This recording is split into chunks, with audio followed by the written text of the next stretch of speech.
Lightspeed Bundles have been a little bit a hit or absolute miss. Great value or daylight robbery. And we've got a number of new ones in the store at the moment. So we're going to hop onto the free-to-play account so we can assess true value of these. And are they worth your hard-earned cash?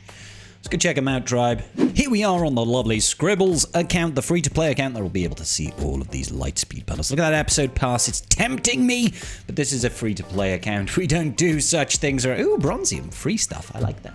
Free stuff is always good. Okay, ladies and gentlemen, obviously without all the faff and the fuss and the fundle, we're here to take out and look at C-3PO's Lightspeed Bundle, the Shadows of the Empire Lightspeed Bundle 2, the R2-D2 Lightspeed Bundle 2, the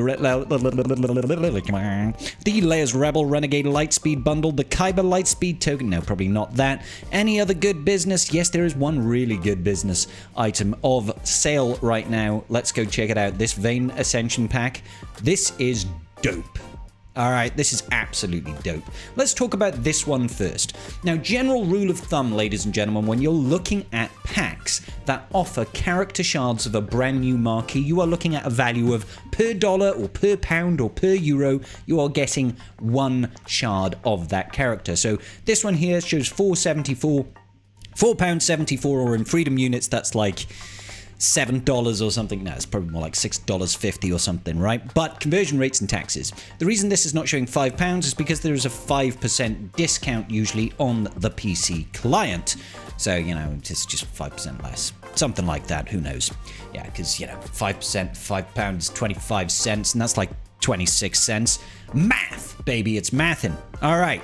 So this is good value because £1 per shard, pretty good value generally speaking, but you're also getting some juicy signal data, We go up to the next tier, basically same thing again, right? We're looking at pound per shard essentially, which is great. You get some garbage that you don't need, and you get some Omega materials, which are always useful, truth be told. Then also within this particular bundle, it goes like this, it goes down like you see these little arrows. I need to be told, I need to have my hand held with these sorts of things, but you can't really tell, but these little arrows say, look, you go here and here and down here. So this one over here, $10 essentially. You are getting 15 of the Kyrotech shock prods, not bad. 2 Zeta mats, always a good thing. Juicy signal data, love it. So for $10, getting 10 shards of this, absolutely fantastic. £15 then, $15, getting 15 shards, £1 a shard, really good value, but also gaining 35 Kyrotech. You add it with this one, you've got a full piece of Kyrotech, and you're getting 4 bits of Zeta mats, great value. Not only that, you also get 25 of the flawed signal data. This is the top tier signal data that we have so far. Top tier signal data, the hardest one to get, the biggest pain in the tuchus, particularly if you're going up to high gear relic levels. That's good. And you get 20 of a finisher piecing, which nobody cares about, and 50 of these Mark 5 droid callers, which nobody cares about. But still, it's paired with this stuff over here. So it's good value. Then you've got £28. Basically $30 and you're getting 50 shards. This is almost 50 cents a shard. This is great value. This last tier here, you are running home to the bank, skipping your way, having a great time. This is absolutely phenomenal, guys. This is great because you're only paying $30 for 50 shards. Now, don't get me wrong. I know $30 for 50 shards. There's still a lot of money in this microtransaction-driven game, but if you are a whale that spends a bit of money, this is the most cost-effective way of getting these shards, okay? Yes, you could go onto the web store and you could pay that $75 or whatever it is to get 100 shards. That is also good value, but this one gives you a lot of juicy extras. You know? You're still getting the Kyrotech, you're getting more Kyrotech, you're getting signal data, baby. Look at the big signal data chunkages over here. Yeah, you're getting some Zeta mats, yeah, you're getting some Gear 12 Plus pieces, yeah, you're getting some finishes, yeah, you're getting all this in the Kyrotech. This is great value. CG, I love to see this. More of this, please. Happy to do it day in, day out. Anyway, let's talk about Lightspeed Bundles. So C-3PO Lightspeed Bundles, the fact that this has got all of the Ewoks, apart from Ewok Scout, makes me hurt inside just a little bit. I don't know what CG have against Ewok Scout. He's never in these Lightspeed bundles. Scouts matter too, CG. So $30 here. Now, this is where it gets tricky. We used to get a bunch of Lightspeed bundles for like $9 to $20, right? $9, $10, $15, $20, that sort of thing. And you'd get dozens of characters that you could use to unlock Rey and Slacker. Those days are gone, guys. Forget it. It's over. You know, they're not coming back. We're not seeing value that good again. Probably. Maybe. Make it happen, CG. But overall, £24 or 25 quid, $25 to get all of these in principle, pretty good value. Now, we know that Nisa is required for GL Leia, right? Ewoks are trash, guys. Don't get Ewoks. All right? Unless your name's Gerbil. Just don't, like, I mean, come on. In realistic terms, getting this many R7s for $25 is actually really good, okay? It's just a shame they're Ewoks. Yes, it'll let you get C-3PO, but guess what? You can get C-3PO with a Gear 11 Nisa and no relics. You don't need this. But if you want to save yourself some trouble and have a bunch of R7 useless characters, then go for it, okay? That's a scribble stamp of approval there. Alright, Shadows of the Empire Lightspeed Bundle 2. Now, this is more like it. You get a lot of garbage characters over here. Get a whole host of garbage characters over here. And they're all at Relic 5. That's a decent stopping point. You know, R5 is the new R3, R7 is the new R5, R8 is the new R7, and R9 is where we sit and cry while we wait for R10. So, the good things that I can say about this. This will help you with a bunch of legendary unlocks. This pack alone is complete overkill to get things like Palpatine and Thrawn. You can get them at Gear 8.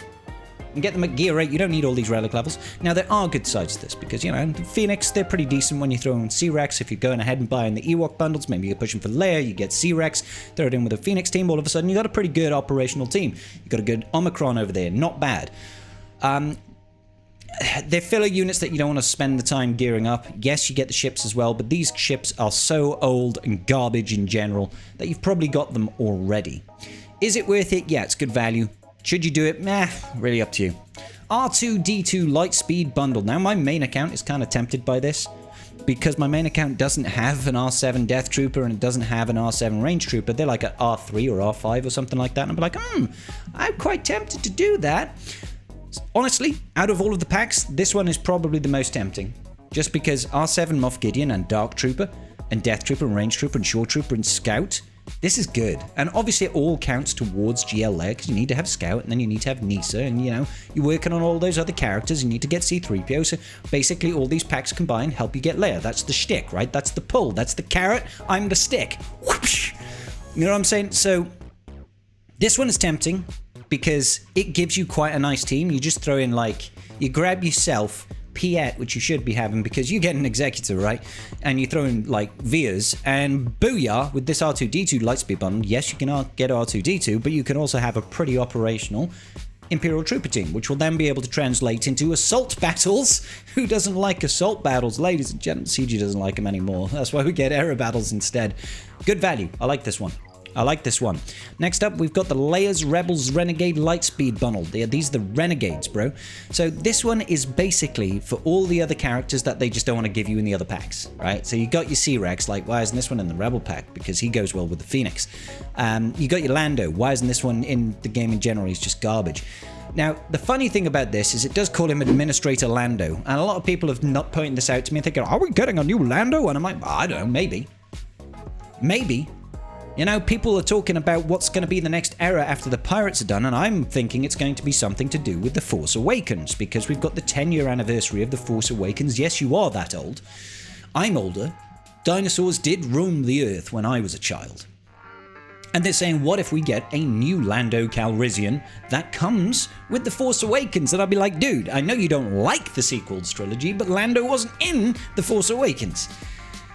So why would he be in The Force Awakens era? Who knows? Maybe we'll get Old Man Lando anyway, and he'll take over Lando's name, and then Administrator Lando is what Lando Calrissian over here will become. Maybe this was CG dropping a little bit of crumbs, a little bit of hints, a little bit... Who knows?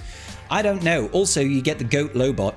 He has adopted my hairstyle, but I don't judge him for it. If I was to do something like this, we're basically the same person, right? Like, it's basically the same person. He's still garbage. Don't get Lobot. However, if you are pushing for Leia, it's just an extra £25, basically. Yes, all in all, if you were to go balls deep on these Lightspeed bundles, you get Leia for about $100. It's a lot of money, but if you've got the disposable income, you could probably spend it on worse things, right? Kyber Lightspeed token over here. This gives you a Relic 5 character of your choice. Are there some good options? Yes, there are some really good options over here. Namely, if you were to get someone like Hondo, immediate 300,000 point character over here. If you get someone like Nest, immediate 300,000 point raid character is what I'm talking about here. If you were to get Sana, also a raid character, but she doesn't do jack diddly nor squat, so don't get her. Unless you really, really, really want to get Afra. And then you got characters like Dash Rendar. You're going to save yourself some Kyrotech. He's also a pilot. L3 is a decent tank, can be used with Dash Rendar. If you've got Vandor Chewie, if that one's Vandor, I can never tell. I'm not racist against Wookiees, guys, don't judge. And then some characters you can use for, you know, other legendary unlocks like Supreme Leader Kylo Ren, if you are that way inclined. So yeah, I would focus on the raid characters. You know, maybe some of the niche characters that have some use over there. Obviously, Lando is used for Jabba. All in all, do I think it's worth 15 bucks? I don't want to see you guys throwing your money away for nothing. I think that Lightspeed Bundles are a better choice overall because they give you more bang for your buckage. And that, I think, is all of them, ladies and gentlemen. Now, I know this video was probably about as useful to you as a chocolate hammer, but sometimes you can eat a chocolate hammer and it will give you a little bit of a sugar rush. So it's not all bad news, is it? Anyway, see you later.